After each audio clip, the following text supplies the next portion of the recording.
Mhm.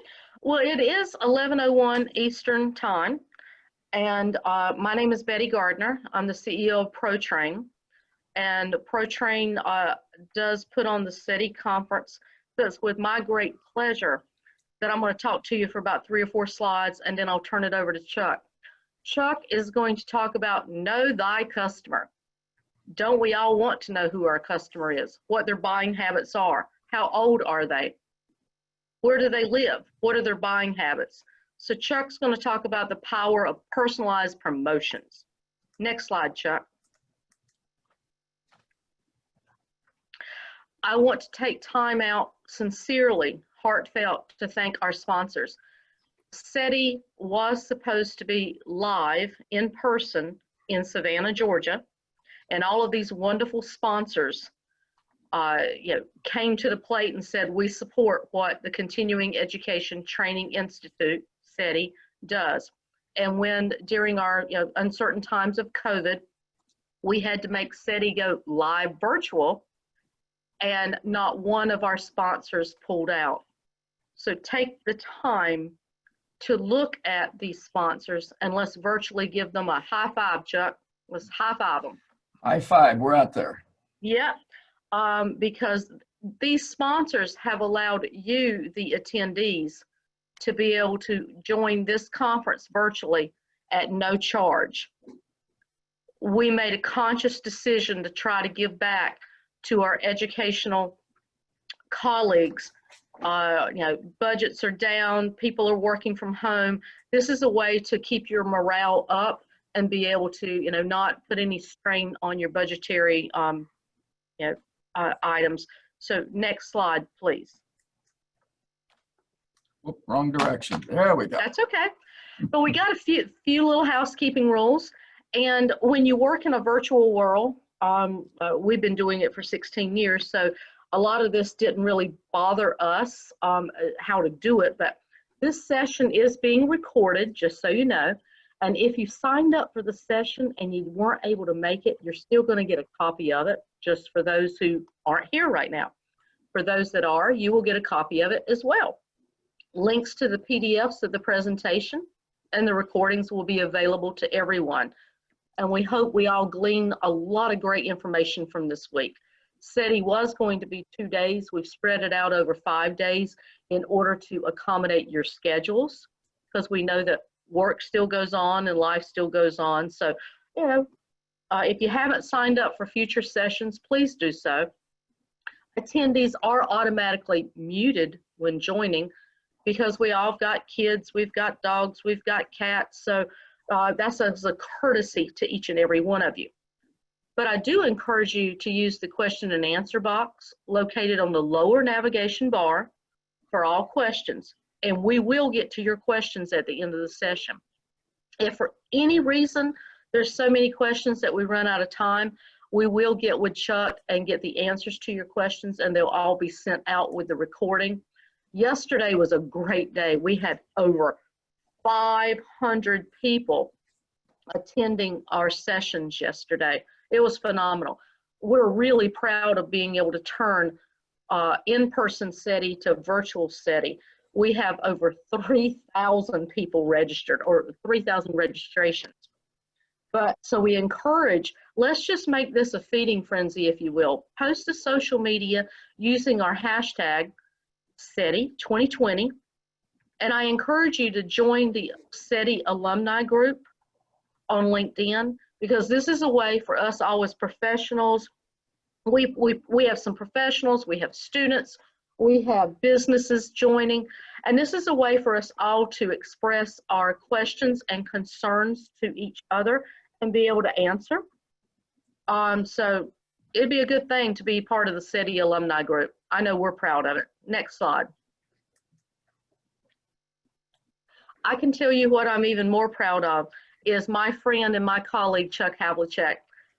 Chuck knew me when I first started my company 16 years ago, and he helped me. He was a mentor. He's got a great sense of humor. Chuck currently serves as the president and founder of Aceware Systems, a software company which develops registration software for continuing education programs. And all of us that are in the education field, we know that there's the academic side, there's the continuing ed side, and we all have the same goal to serve our students. But the way we have to operate and track data sometimes is a little bit different. And Chuck and his software system, he has been in the industry himself. He has 40 years of experience in operation, management, and marketing of continuing ed and workforce programs. And he spent the last 15 years prior to that working in university continuing ed. So Chuck is Chuck knows continuing ed. He knows how to operate in it, and he knows the difference in, what our wants and our needs are. So with that, I will give a big applause virtually and welcome Chuck Havlicek. Betty, thank you so much. And again, it's an honor and a pleasure. And again, I'm terribly disappointed that we're not able to do this in person, but we'll hold that for another day. Again, I am totally overwhelmed with the response. I guess we had 3 registrations while we were setting up the session just a few minutes ago. So we're glad you're here, and we're hopefully share some ideas with you that will help you in better serving your customers. What we're going to be talking about are really familiar topics to all of you. And again, database marketing, customer research, targeted marketing, and we get into the issue of, well, same old, and I had an instructor, the teacher colleague that was a mentor of mine, and he said, Chuck, a lot of ideas out there, the same old ideas, but you're just looking for new pegs to hang them on. And the idea, get a new perspective on what it is you're doing. So that's what we're going to be about today. Again, I love questions. I think Steph's going to answer those at the end. Do write notes down, and we'll try to get through this so that we'll have some interaction time. The idea of knowing your customer, and again, what do you know about your customers? When did you know it? The timing, how do you know it? And again, that very last one, how can you know more? And again, to personalizing the promotion, and again, it's tied into using what we know. What do we know about the student, about this prospect, the student, whether it's a prospect or whether it's an existing student, that will help us better serve them. And again, our business in continuing ed is delivering something that people need. And we're going to be talking about how to make that connection happen. So again, it'll be looking at the tools that you have. And again, to be upfront, our company does registration software for non-credit programs, but we're going to make this basically applicable to whatever tools you might have. I guess anything beyond a Big Chief tablet, we're going to try to give you a hook to put that close on that'll help you serve the students. And again, why is this important? So that we can deliver the right message about the right product to the right person. And it's the 4 P's of marketing: price, product, place, and the person. So, all right. So let's go on to the beginning here. So where does this all start? It starts with the data. So your number 1 job is capturing data, information about the students or information about your prospects. And then you need the tools to analyze it. And again, whether you've got a commercial tool that is a specific CE program or a campus one, or you're doing Excel or an Access program, having tools to analyze it is important. And then finally, and I think this is the biggest one, the will to get her done, to follow through with your system that you're trying to set up, to really do the numbers, count the numbers, do the perspiration. That's part of that 1% of inspiration that really makes things happen. Well, what is the stuff that matters when you're dealing with a continuing education student? Number 1 is who the student is. Number 2, and once you begin to get some activity, what that student is interested in, either evidenced by a code that you assign to the student or by the types of classes they take. And again, your system ability to be able to do categorizing of those programs so that it allows you to extrapolate to reach out to new students. Timing, certainly timing is an issue. And if we were to look at enrollment timing in this last 6 months, and you have this big March dip, of course, you've got to put that all in context. But again, timing of when students take classes, when their last activity was, is critical data that can help you either reach out to re-engage students or to keep somebody who is actively learning delivered the next product that you might have to offer them. And then certainly how much, if you're revenue generating, having a lot of noses is maybe it feels good, but if your administration is saying we need money coming in to pay those bills and cover those shortfalls, the quantity of money, let's be honest, it's show me the bucks. What are those, who are the students that are generating your largest amount of revenue? So stuff that matters. Well, your program matters, and that is your mission, your audience. And Stephanie, I believe we've got a poll now. That's the little vote question here that asks you about, to tell me a little bit about what type of programming do you do. So if you would respond to that. I don't know what we give, Steph, a minute or so to let people respond. And again, check all that apply. You don't have to check just one, and obviously many CE programs generate a little bit of everything, and we're seeing that here. I think participants can see the poll in live action here. So we've got a pretty balanced program, and that is good. So I'm assuming a lot of you do a little bit of everything. So I think we're good on that. So Steph or John, you can go ahead and share the results. So again, you've got a pretty wide variety there. Large amount of personal and career development folks there, which is kind of covers both kind of business and community ed as well. So, all righty, very good. So if we can close the share and we'll get back with the program here. So what are we, we're back to the stuff that matters. And again, let's take another look at that. And again, we've kind of reviewed that, the items that matter in that. And let's kind of put that into the context now as far as, so we're trying to capture that data. And so we're wondering, where would we get that data? And here is not the dirty little secret, but the wonderful secret. You've got it right under your own nose, and it's your registration database. So again, no matter what you're using, again, anything up beyond a Big Chief tablet, if you're tracking this data in some kind of computer file, you should be able to apply the kinds of things we're talking about. Many of you might have a CRM program in here, and I always kind of circle around the CRM program in the sense is, what is CRM? Well, it's really giving you a 360-degree view of your market, your students, your prospects. Well, the place that most of that data that you're looking for, when did they register? How much did they buy? When was the last time you saw them? That data is in your registration database.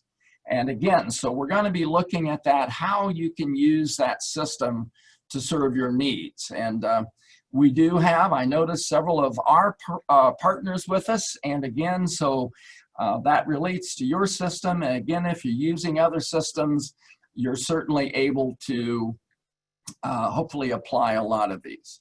So one of the other mentors of mine, Stan Matsky, had shared with me something that I've kept along, and the idea of knowing John Jones. And to sell John Jones what he buys, you must see him through his eyes. Well, how can you do that? You can do that by beginning to dig into the demographics of your attendees. So in order to know where your attendees are coming from, who they are, again, it's incumbent upon you to try to capture as much data about those people and their activity as you can. So let's kind of talk about how we're going to do that. Again, we're circling back to your database. And again, whether it's a integrated registration database that also has the ability to capture inquiries, which in my opinion is the best approach, so that you actually add an inquiry or a prospect to your registration names database. Why do you do that? Because, well, that clutters up the database. Well, if you're managing it properly, and we'll talk about this in a bit, you should be able to identify who is a looker and who is a taker, and age out those ones who are just looking that don't ever respond. So again, we're back to your registration database. So let's take a look at the anatomy of a customer.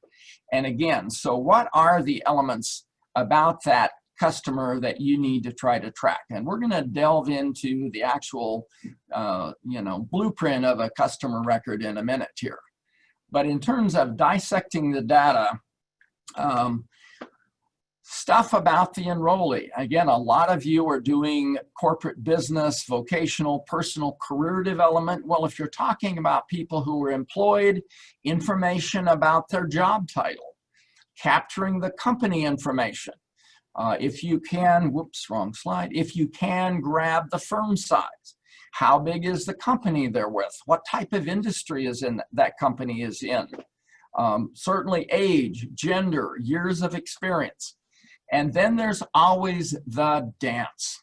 And this is where you get into that business of balancing the data you'd like to get without being overly intrusive and hitting somebody with a 2020 census form that, that asks you for the oldest child and youngest child and what color your pets are.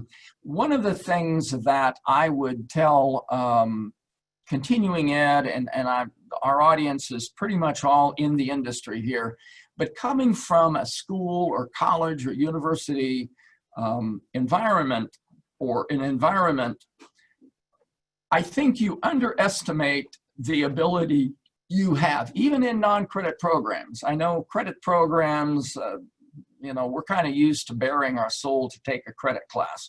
But for non-credit programs, I think schools, sponsors can ask for data about the student as long as I think they explain why they're asking the data. Put the question mark by, put in a note in there to help us better serve you and deliver programs tailored to your needs, help us out and share. And again, basically, if people know why they're being asked the data, they're going to be more willing to give it. And again, we've always got to trade that off with the knowledge that you shopped online. Anytime you see a whole bunch more forms, required data elements on a form, there's that tendency to say, well, forget about that. I'm going to go see XYZ or look at another site that's not quite as pushy. Analyzing your registrants. And again, this is getting into that capturing. And so the idea of, I've got something for both generations here. For us older folks, you've got that, who was that masked man? And of course, for the contemporary, it is, who is that masked singer? And I was going to say, I think that if there's a wardrobe award for a TV show, the masked singer might certainly take that up. So again, let's circle back to you and your context. And again, I'm using here the idea of blue-collar audience. And again, we would say not only what you want to know, what should you know? Well, again, if you'd like to put a comment in your item there, but things like if they're workforce, vocational training, you might want to know, again, how long have they been in their career? Again, what type of industry are they in? And certainly their job title. Are they a welder? Are they sales and marketing for that? Because again, it ties into the types of programs you deliver. And again, this idea of asking for the data is all tied into the type of programming and your mission you have been given to serve your community or serve a particular profession. So again, what about a community adult ed audience? This is one that is a whole lot more wide open. So again, what would be items in there? Things like their age, certainly perhaps gender. Are they employed or not? Are they in, if they're in a little older, are they in the retired audience? Are they still working? What are their interests? Is this an outdoorsy person? Is this a stay-at-home? Is this a DIY person? So again, finding out about what types of programming they're interested in through surveys or getting them to respond to interest checkbox. Professional white collar, and again, similar to workforce, their title, their business, what type of industry they're in.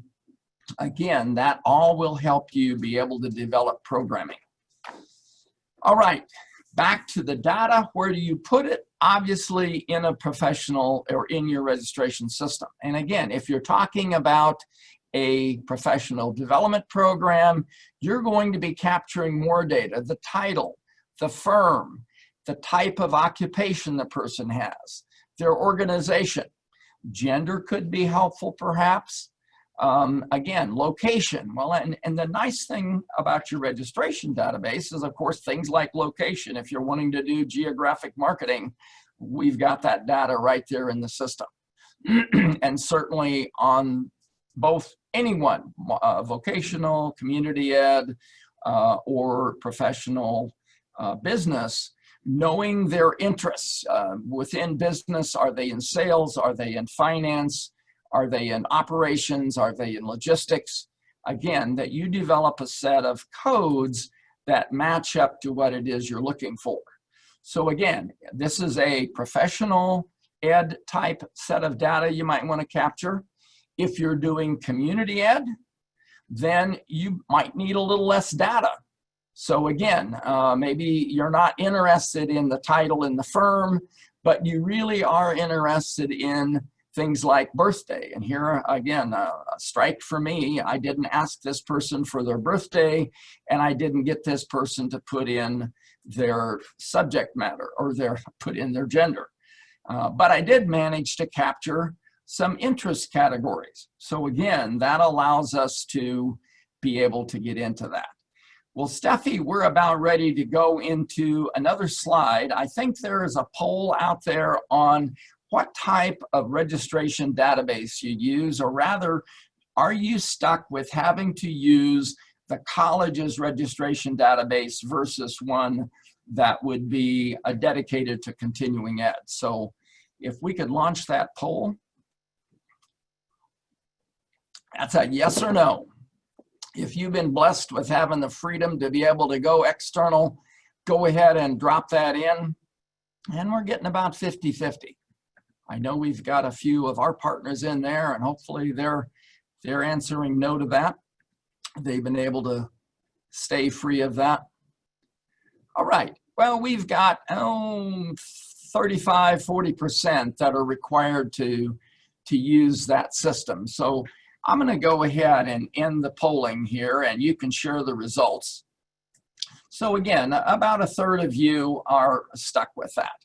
So the answer or the question then is, again, Chuck, we don't have a CE specific database. Well, I take you back to MASH, one of the my most favorite TV shows.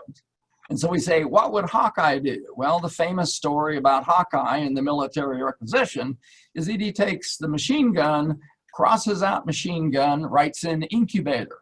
And again, for your campus system, if you've got a system that's locked in and perhaps is asking for the high school graduation date, you could use that date as a date of last activity.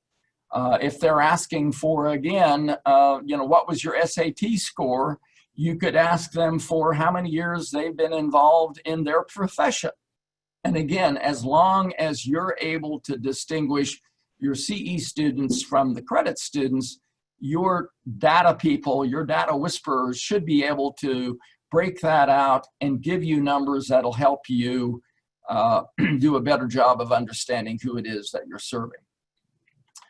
All right, web registration. And again, obviously most of our students now are taking registrations via the web. And again, the talk about herding cats, that when you're dealing with students on a web form, you really have difficulties kind of herding them in. And again, you could change that bubble there to say, at least I'm not having to keep students in a web registration form. So again, in terms of trying to build that form to be able to accomplish the kind of data capturing you need. And again, going back to, if you're asking for data, to explain them what it is. One of the other challenges on web registration is that a lot of times, if you're doing multiple programs, a lot of you are doing kids programs. We should have probably had that as a specific subset of types of programming, but I know several of you do kids programming, UTEP and Grand Valley, for example. But is the idea of tying program-specific data to the course program.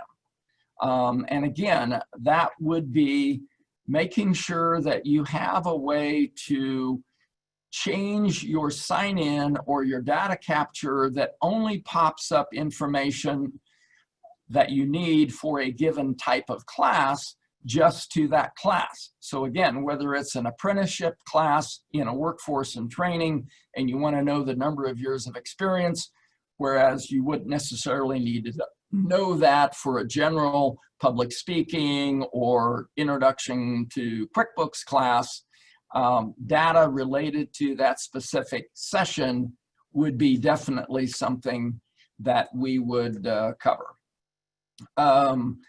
There is a question, if you don't mind, I'm going to go ahead and answer. The comment was, I am with corporate training. Do you recommend allowing employees for businesses to register themselves? What are the FERPA laws if I'm doing the registration?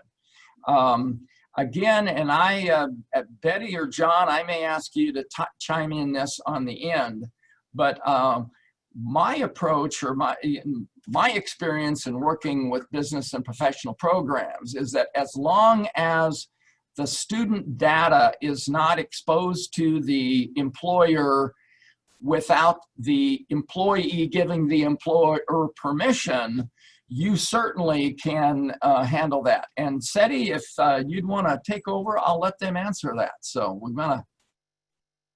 So John, if you want to allow CETI or either Betty or Mr. Smith to answer that. Chuck, this is Kevin. There we go. A lot depends on who's paying for the course.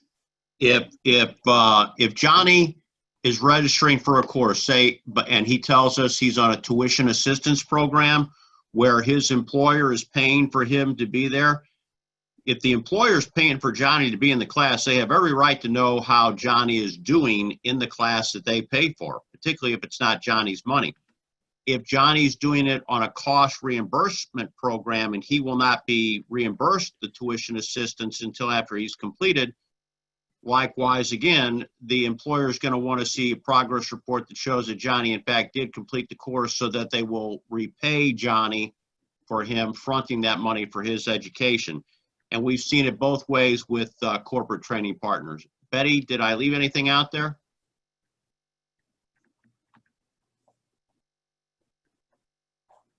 I needed to come off mute, Kevin.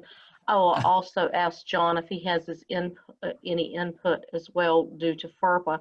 We all know that FERPA is a very sensitive subject, but if your employer is if the employer is paying, then the employer needs to know of the registration process, the cancellation refund policy, and the employer has every right to have that information and the status and progress on the student.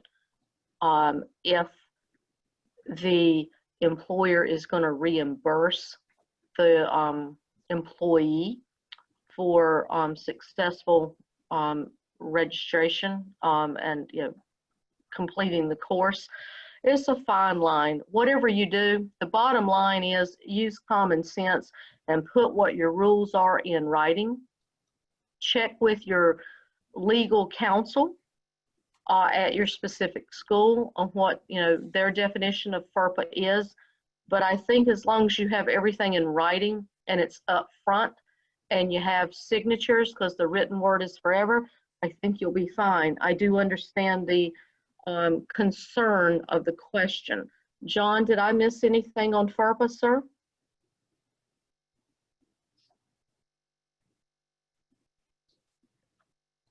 And John is on. John is, yep. I believe you answered everything in relation to that question. Yeah. Very good. Well, excellent question. And so again, I think if you've got more detail or someone wants to follow up on that, feel free to chime in. Good question. Good question. So, well, let's kind of keep on moving here. And so we've gone through that.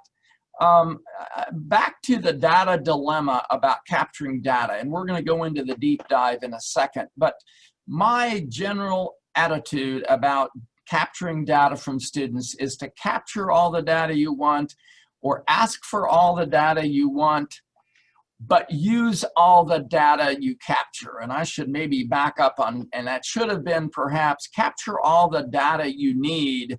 But again, this last element, but use the data you capture. And again, this is that getting into that perspiration part of being a genius. Do the work that it takes once you've got all this good data on the students in order to really understand your audience and what it is they might be interested in. So let's take a deep dive into the system here and kind of do a analysis of a customer record. So right now we're looking at a live record of my record. That's kind of a faux setup. But the idea of what are the elements that are really critical about data on a student. Let's kind of look at the periphery on that again. So one is the date that it was added, so that you know kind of a born on date. A second date would be the date that data was last updated. So again, that gives you an idea of when was the last time a staff member or the student online has come in and updated his personal data. And then certainly the third date, and one that I think is maybe more important for marketers, is the last activity date. And that date generally I would suggest should be the most recent date of either the last class that they've taken, which would indicate maybe this address hasn't changed in 20 years, but they've been taking classes all along. So maybe the address update doesn't change, but they've been an active class taker. So you don't want to overlook that person when you say, I only want to get people who have had an update in the last year. Well, you'd want to make sure to reference days or the time they took the class, not just when they might have updated their record for Joe Solid, who's lived in the same place for 5 years. The other big one, in my opinion, is the interest code. And again, the ability to add tags to a name to indicate the types of programs they're interested in. And again, I think you really ought to have that as an unlimited data link, so that you can add as many different codes to that name as you would, or as a student might indicate. If they're a Leonardo da Vinci, they're interested in everything from paint to engineering. Somebody else might have just a couple. The other thing about interest categories or tags is that I would recommend that there be a date stamp on those so that you can age them. So here we're looking, Chuck was interested in management 8 years ago. Well, is that a topic that might be relevant to him now, or whether or not should you look at just those topics that are within the last 12 to 18 months? Information about their occupation, what type of job do they have? Again, about the organization, birthday, gender, the title, just the general title of the record. Let's go into Other demographics, depending again on your type of programming. If you're doing community ed programming, do you want to know if the primary language is? Maybe you need to be offering classes in other languages. Education level, is that something that's relevant to you for your programming? Disability is something that may not be, well, it certainly could be for programming. How many of your students have difficulty in movement? Obviously, if we're doing it all via Zoom or via WebEx, some of that is irrelevant other than deaf and blind or hearing impaired, in which case you'd be needing, you know, assistive technology to help deliver the work for the student. General comments. I am a strong proponent of having a comment section about a student so that you can write down notes about them, special needs notes, contact history, you know, when was the last time they've come in? Have they had any bad experiences? You would certainly want to note that so that if they call, you're able to kind of, again, offer some consolation. We're sorry about your last class. Is there something we can do? What would you recommend that we do to help us better serve you? Again, this kind of information, if it's a small program, if you're only 1 or 2 people, you probably know about this person. If you're a larger operation, you need to make notes. It's more incumbent upon larger programs to make notes about students so that the next person who's going to serve them has the ability to track that. Supplemental data, again, depending on your particular program, you may need to be able to provide, you may need to capture other specific data. Here we have high school. Well, we don't normally ask for high school in a non-credit student. Maybe we have one program where high school name is important. Well, the ability to have data fields that are completely, if I would, Tupperware storage boxes where you can label them. These are fields that can be labeled unique to a particular installation. And then finally, certainly for professional or workforce programs, having the ability to track credentialing.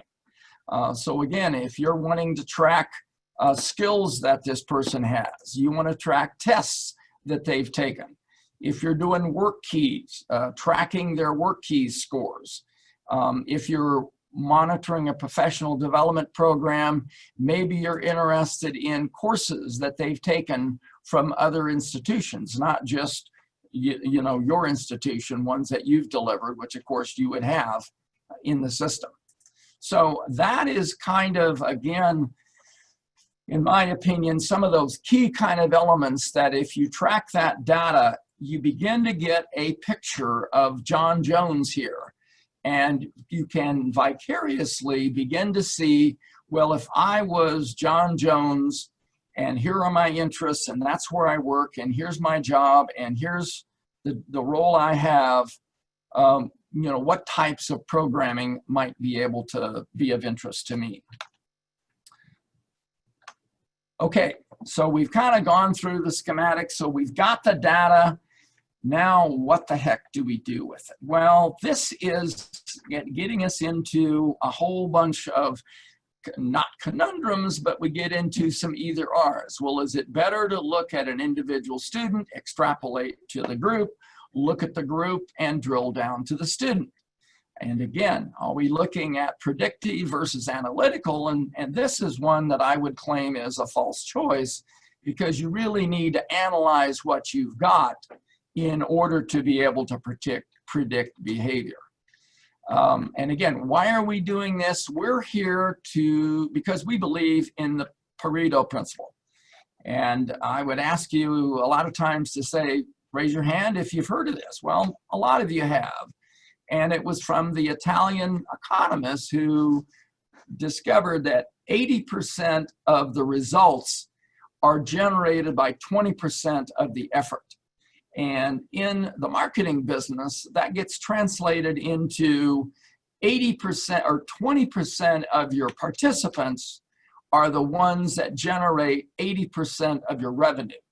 And that might vary from program to program, obviously, depending upon your circumstances. But certainly that's one of the reasons why this idea of knowing your customer is so critical, because what you're trying to do is to identify that 20% who are going to give you that larger share of the revenue. So using the tree to understand the forest, looking at the student. So how can you begin to do some analysis and be able to then to say, well, knowing what I know, what type of programming can I deliver for them? That's going to take us into reporting. So again, we're going to go back to this live demo system, but one of the things in that regard would be some kind of way to do crosstab analysis. And we've got an integrated report that lets you pick any data element on the name or registration record and do a crosstab on that to the programs they've enrolled in. So we're going to look at age and years, and we're going to do a summary report, which gives us just the totals. And we're going to use as our data source. In other words, this is the filter that we're going to select 1 year's worth of course data. So we're going to use the 20 as the beginning year of the term. We're going to look at total due because Hilda in accounting always gets her money. And what type of age cohort do you want? Again, depending if you've got youth programs with young students, either from pre-toddler to grade school, something like a 9 set would give you more breakdown. Generally, the AMA set is what most professional programs go to, which is about a 10-year cycle. And so again, if we look at my data in the dummy data, we've got kind of an equal mix here. A lot of people, unfortunately, we don't have their birthday for. So again, that's something that begins to give you an idea what is the profile of your particular student group. Now, one of the things I would recommend if you're doing this, again, if you don't have a dedicated report to do this, what you should be able to do to accomplish the same thing is to ask your IT group to export out the student information, whatever demographics you want, along with the classes they've taken. Put that into an Excel spreadsheet and you should be able to get the same thing to happen. Now, I was getting back to, the demographic summary. This particular report I ran was one that covered every single registration in the database. Now, what you should do if you've got a program, I know many of you are doing a variety of programs, is to run this type of a demographic analysis for all programs, which we just did. And then what you should do is run that data just for a particular subject group, a content group of classes. So if I said, I just want to look at all of the courses that are Aceware courses. So we're going to look just at this subset, which is in my dummy data is most of the students. So we're not going to see a lot of difference here. So again, it's kind of a mix here. We have a lot of the no birthday people. So the point is you do a total view of your database, then you do a subset. You slice out those records that are only in a particular content area, and that might give you an idea what that profile is for your Aceware course takers, so that you could, again, well, what does that tell me about what type of marketing, what type of audiences, what type of mailing lists, email lists am I going to want to dig out in order to reach out to those people? All right, the other type of report that we might want would be, who are my best students? So again, this is an integrated report called Top Dog. And we say money, fees paid, courses taken, credits earned. Well, we're Jerry Maguire all the way. We want to know the money. And we can pick however many students we want to find out who are our best students. So we're going to run that again for the last course year, 2020 and beyond, amount due. So here are the top 25 students based on fees paid.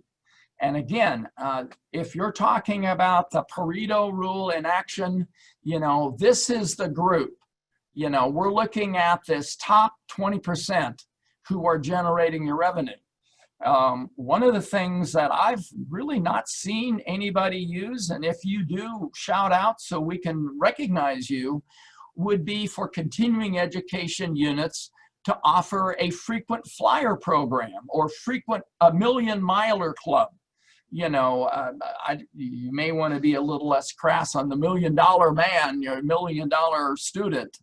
But to be able to recognize your students who are your most prolific takers, invite them to a brunch with the president and you and tea and crumpets and cookies, sending them a coupon for a discount on a course, or sending them a coupon for them to give to somebody else as a gift of a free course, because say, we know you like our courses. Here's a free course coupon for you to hand out to a friend and share the love. I mean, multiple ways you could spin off this once you've identified those top 25 students. And again, if you don't have a dedicated database, you should be able to get something similar to that by, again, exporting out the student information with the class taken, and if they can grab the total tuition fee for that class into an Excel file. Again, an Excel whiz would be able to help you do some stats on that and identify who are the top 20, 30, 40, 100, however many you might want to slice, and you can recognize them, take advantage of their, not take advantage of their loyalty, recognize their loyalty. That was tacky. Recognize their loyalty and encourage them to share that with others. Okay, gender, location, preferences, best students. Let's do one more in the sense of an idea of what would be a key bit of information you might like to know. One would be, what about the interest categories? We've been capturing their target interest for years. Let's see how many people we have in each of these target areas. So we're going to say interest code, and we're going to look at all names. We don't care about registrations. We're going to skip the money on this. And so what this will tell us is, of all the names in our database, how many of them are interested in topic A, topic B, topic C. And again, what this tells you then is it's, as the military would say, it's a target-rich environment. So you're looking at those categories of interest that have a lot of students in there, which obviously will say, well, we've got 10% in management training. What type of courses are we offering? Are we under delivering in that particular area? Again, it begins to give you information about how it is you can better serve the students. So that was the student information. Let's kind of look at it the other way, using the tree to understand the forest. So we're going to look at program level data. And again, knowing your student, we said, well, we need to know John Jones, and we have to know what his eyes would be seeing from his moccasins, if you would. But again, looking at the courses that they take is something that helps you also be able to better serve them. So in looking at your courses, what are the most popular courses? So this time you're going to be looking at course information, and we'll do the top dog on courses. So we say we want to look at enrollment. We want to see what courses had the highest enrollments, and again we're going to do 25. And we want the summary report, default report. Course number begins. We'll get our 2020 again. And so here are the top 25 classes in 2020 as far as enrollment. So again, it begins to give you an idea from the programs you're offering, which are your best programs. And obviously that report had had a show me the worst programs for this year, and you can actually do an inverse sort, if you would. Again, if you're talking about a third party or a campus system, exporting data, if you can get your finance office to generate a revenue by course number, you may need to correlate that file with your subject matter list, you know, do an export of course data with the subject code on, link those two Excel files together, and then you could do a similar type of ranking to be able to identify those top students. Well, let's look at another breakdown. Let's say we wanted to look at course data analysis. We looked at the subject matter of, or the interest code that students had marked they're interested in. Let's see how those interests play out in our course offerings. So we're going to do a crosstab of course performance based on the subject. So again, we're going to run this through for our dummy data set for 2020. So this tells us that for this topic, we offered 41 classes, we only canceled 3. Computers, we offered 30, we only canceled 1. And I'm sure you're saying, well, how can that be that good? Well, if you fake the data, you can make it look pretty good. This is, you know, this is fake data in a demo data set. But the point is, if you do an analysis by the topic or subject or department sponsoring, whatever ways that you guys break out your programs, again, run it through a stat program, export the data, use the integrated reporting within your system. You want to be able to identify, you know, what are the numbers that, or what are the programs that are generating the money for me, so that I can either make more of those, or if I'm offering a lot of classes perhaps, and I'm thinking, well, my revenue or my average enrollment per class is pretty low, maybe I ought to offer fewer classes, and hopefully, kind of like the airlines now, we're not running as many flights because there aren't as many passengers, so we're going to reduce the airline taking off and get more bodies in the seats within safe social distancing, hopefully. So again, that is from the stat reporting element here. All right, the final way that this is a way to analyze the students, and is geographic sorting. One of the elements on this is geo mapping, and again, whether your software has that integrated within it, we have a integrated geo mapping system integrated with ours. If you don't, you should be able, again, export your student data to a file. Your campus, I would wager, has somebody in institutional research who has a geo mapping program. Trying to think of a name. There are several large-scale commercial programs that do geo mapping, but the idea is it allows you to see where your students reside in your service area. And again, you can run this for, I would recommend running a report like this for the whole database for, say, the spring semester, and then run it a second time doing a subset of just the, say, adult enrichment community ed classes, and then do it a time for my business and professional, and kind of see, do you see patterns of addresses that are hot topics? Again, that would give you the opportunity to saturation market or saturation target a given zip code. And again, if you haven't taken advantage of this, obviously you may have mailing systems in campus. There are commercial programs that do that, but certainly the U.S. Post Office, God bless their souls, the U.S. Post Office has some marketing services that allow you to micro-target by not only zip code, but by carrier route within a zip code.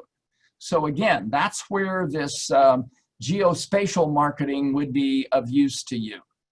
All right, I'm thinking we've got questions here. Knowing thy customer, analyzing the data. And again, I don't know if you remember this Cesar with a dog whisperer. This was one of the most popular shows in the early 2000s. And again, the dog whisperer, but what you need at your campus is a data whisperer. Everybody needs a data whisperer. Betty's the marketer. And again, but you need to have a Betty at your campus in your department who is going to now roll up their sleeves and get in and do that data analysis. You say, well, goodness, I don't have a Betty. And you say, well, what can we do? Well, ask for help. Again, your vendor, if you've got a commercial program, check with your vendor to see if they've got reports that will give you this kind of data. They might have one they've worked out for another client and be willing to share that with you. Certainly check with local users. If you've got a user group, if you've got a listserv, reach out to other users of your software. Find out what they're using, how they're generating it. Maybe they are exporting it out, even if it's a commercial program, but they're using a particular spreadsheet model to do the reporting. Like I said, call in your markers. One of the benefits of the things, Betty, we miss about not being in person is that those, we call the white space of a on-site activity, coffee, lunch, where you can talk to somebody who is in your business and say, well, I have a problem of XYZ, what are you doing? Or I'm trying to report a certain subset of data, how do you do it? And again, being able to find out, even though we're not in person, you can reach out to colleagues.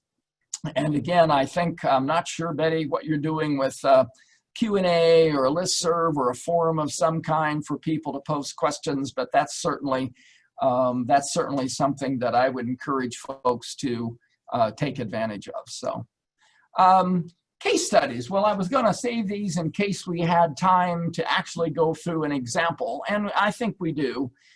Betty, I think, give me a nod. I think we are scheduled to go through 90 minutes. We're not going to take that long. We're getting ready to wrap it up. So don't, you know. You take your time, Chuck. I've been let me go ahead. This is a good time for me to tell you a couple of questions that we've had. All right, fire away. Okay, one person had to leave, and this is a shout out to you, Pam. She said she needed to leave, and she just let's see here. I have a question.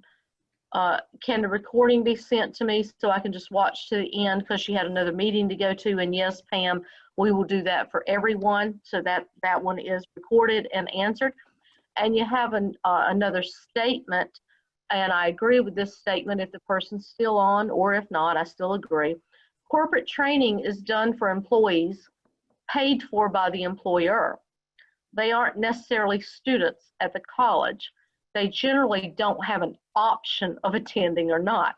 I'm smiling. No, and the person said no need to respond. I do understand that statement. I also understand the flip side of the coin, where working at the college, university, continuing ed, there are certain things that the employee that works at the school is required to collect. And I understand if we do group corporate training, that, you know, they really aren't a student of the college. They're just they're part of a group training. So it is situational, case by case basis, and we all know it. We've been there, we've done it, we've lived it. So we just have to live through it and what is required. But here is the final question I have at this point, Chuck. Mm-hmm. Does Aceware allow you to set specialized registration fields per course?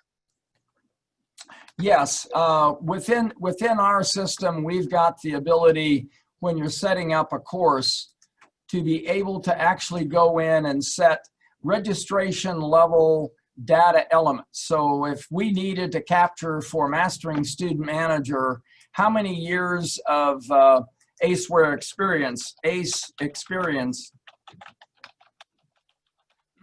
we could put in a specialized code, and then on the web, only for this particular class, would it ask a question, ACE experience. So yes, Aceware can do that. Okay, and for the participant that asked me that question, if you're still on, if you have an additional question, just shout it out in the chat and I will let Mr. Chuck know. But right now, Chuck, we have asked you and answered everything that has been coming in thus far. All right, very good. Well, Betty, again, and are we going to 12:30 or just 12 up? We were 90 minutes on that? Are we wrapping up?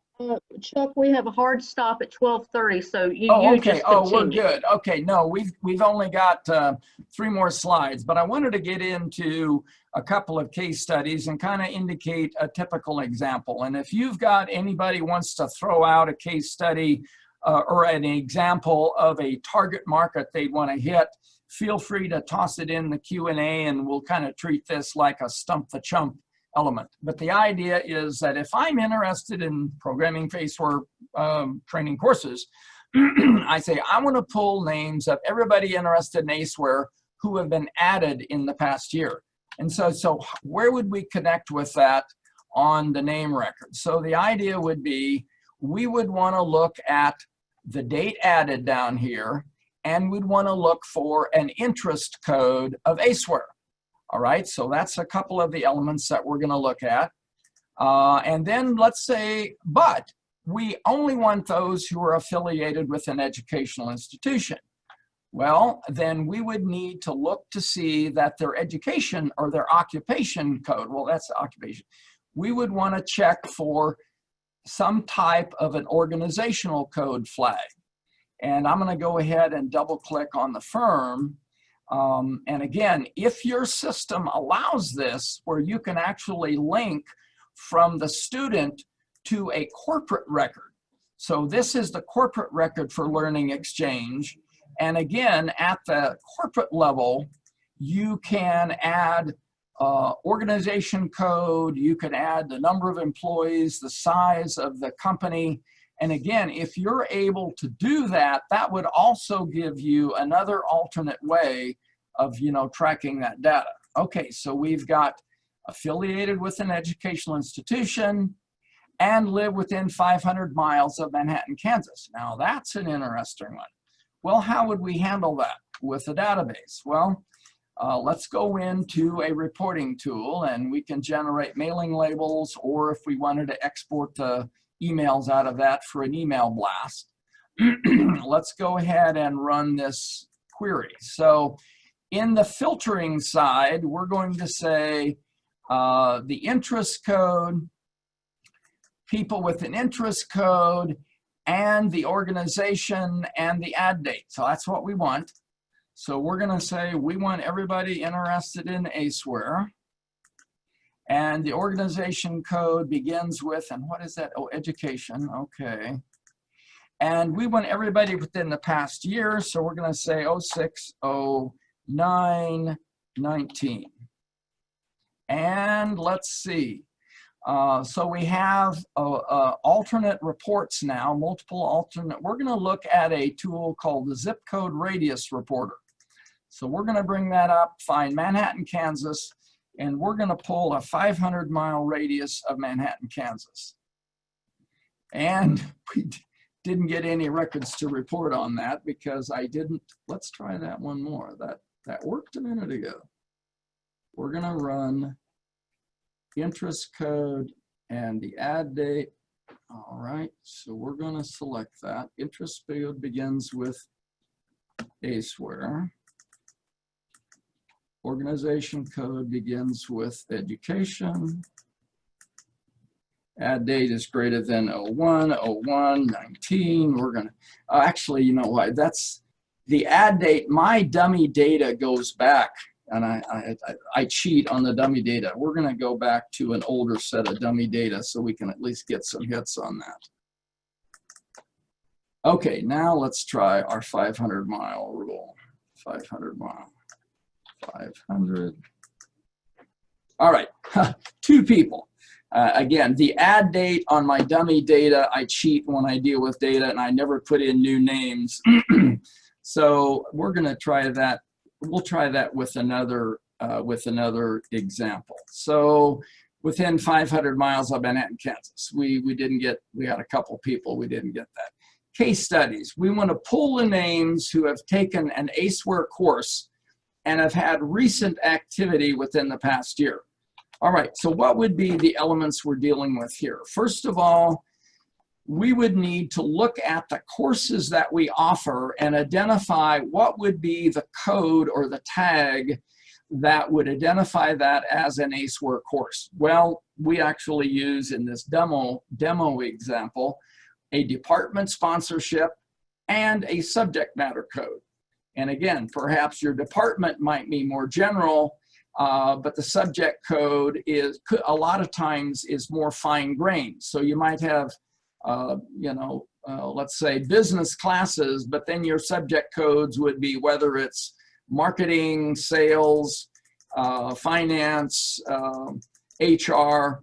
So again, different, you'd be able to have a more finite detail. But anyway, you'd identify, let's go back, don't want to put him back to art, keep him at Aceware. You'd want to identify the code on the course side that we need. And then we're going to go back to that name record and look for this last activity date to be able to pull those names. All right, so I know in my dummy data that I've got people that meet that criteria. So we're going to run people who have a subject matter code and have most recent activity. So we're going to select our Aceware people, and we want everybody from the first of the year. And I know I've got people who have been active. Okay, 66502, 500 miles. So again, this will pull then of all the people in the database who are interested in Aceware, only those people that are within 500 miles of Manhattan, Kansas. And again, that's an example of the idea of geographic marketing that is kind of a radius from a given zip code. Again, not sure how you do that. In your case, you could probably use, if you're dealing with a larger market area, you could use a query for zip codes are between, select multiple zip codes and pick out the 2 or 3 or 4 zip codes that would cover the general geographic area that you're looking for. Well, we're getting to wrap up here and getting into other questions here. We've been talking about the data, and let me just kind of reiterate, why are we doing this? The point of getting that data is to be able to identify who is your perfect customer. And then what you want to do is find others like them. So again, the idea of that data is that once you've identified a profile, once you understand the John Joneses that are in your database, what you're able to, and that those are the 20%, those are the active participants that are generating the enrollments, then you can go to other databases, you can go to the commercial market, you can search the college database, check with your alumni association, see if you can get them to partner with you in marketing, and to be able to identify other students like them, other prospects like them, and hopefully get them then to be students. Well, I want to share with you, this will be on the slide deck, and these are some resources that I have found to be helpful. Feel free to check those out. I get no kickback out of any of those. Most of those have free newsletters. There's a couple of services here that are helpful. The Google Twitter feed.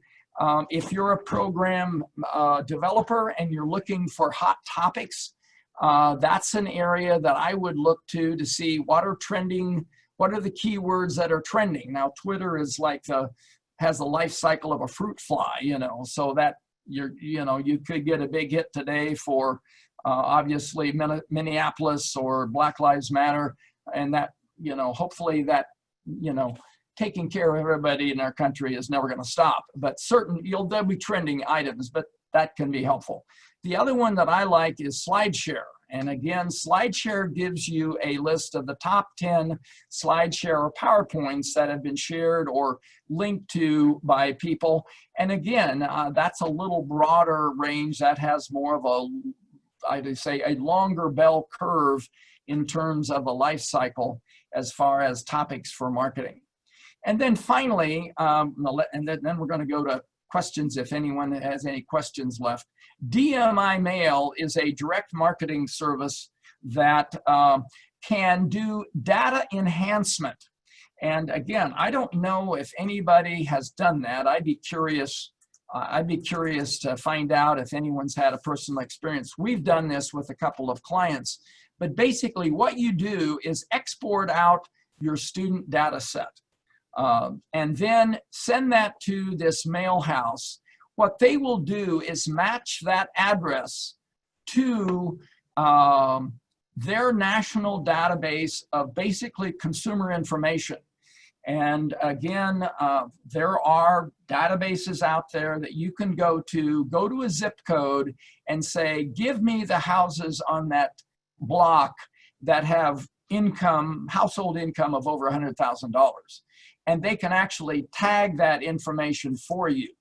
So again, if you want to be able to track household income, let me flip on that. I have that turned on. Household income, I'm going to turn that on, look up our name record.